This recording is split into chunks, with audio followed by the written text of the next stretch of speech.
এই দোকানটায় শুধু চা বিক্রি করা হচ্ছে, মালামাল নাই।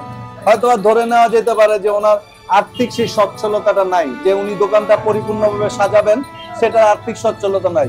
অতএব রাষ্ট্র হিসেবে এটা দায়িত্ব রয়েছে যে এই ক্ষুদ্র ব্যবসায়ীকে রাষ্ট্র কি ব্যবস্থা করে দিবে যাতে তার ব্যবসাটাকে প্রসারিত করা যায়, সে যাতে নিশ্চিন্তে জীবনযাপন করতে পারে, সেই ব্যবস্থাটা রাষ্ট্র করে দিবে। এর জন্য কি করবে?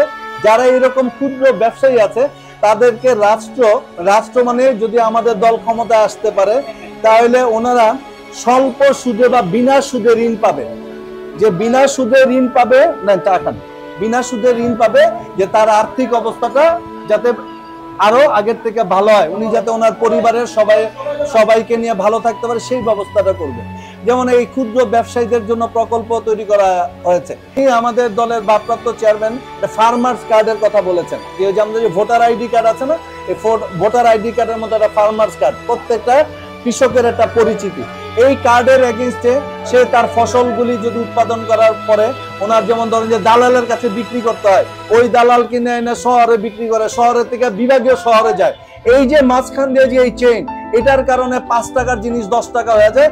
আমরা যারা সাধারণ জনসাধারণ আছে, আমরা এটা 20 টাকা 50 টাকা 100 টাকা দিয়ে কিনে খাই, কিন্তু কৃষক যে এই ফসলটা উৎপাদন করলো সে কিন্তু 5 টাকা পায়। মাঝখানে এই টাকাটা যে মানুষ নিয়ে যায়, সেটাকে বন্ধ করার সুযোগ করে দিয়ে দেয় এই ফার্মার্স কার্ড। আপনি সরাসরি সরকারের কাছে আপনার যে উৎপাদিত যে খরচ পড়বে, এই খরচের মুনাফা রেখে আপনি একটা নির্দিষ্ট দামে বিক্রি করতে পারবেন। এটা বিক্রি করলে কৃষকও যেমন তার ন্যায্য মূল্যটা পাবে, আমরা যারা সাধারণ জনসাধারণ আছি তাদেরকে আমরা বেশি দামে যে কিনে খাওয়ার যে মানে যে সিন্ডিকেটের মাধ্যমে আমাদের উপরে প্রেশার করা হয়, যে আমাদের বাধ্য করা হয়, সেটা থেকে আমরা মুক্ত পাবো। এই জন্য বললাম যে আমাদের বাংলাদেশের প্রত্যেকটি স্তরের কৃষক, শ্রমিক, মহিলা যারা আছেন, ব্যবসায়ী, প্রত্যেকটি মানুষের, শিক্ষক, তারপরে আপনার ধরেন যে ডাক্তার, প্রত্যেকের জন্যই এই 31 দফার মাঝে সবকিছু উল্লেখ করা আছে, যে এগুলির মাধ্যমে যদি আমরা রাষ্ট্র ক্ষমতায় অধিষ্ঠিত হইতে পারি, তাহলে এই জিনিসগুলি জাতীয়তাবাদী দল করবে।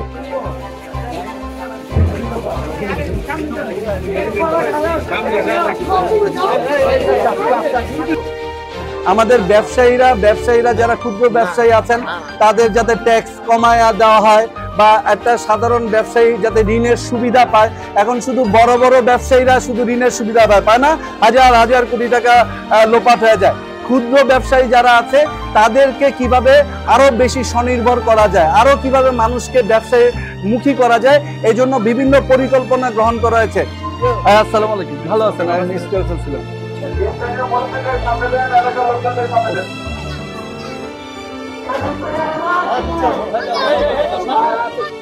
তাহলে কি করবে জাতির জন্য, আপনার জন্য, আমার জন্য, এই আমাদের এই যারা বাচ্চা আছে ওদের ভবিষ্যতের জন্য কি করতে চায়, সেটা পরিপূর্ণভাবে উল্লেখ আছে।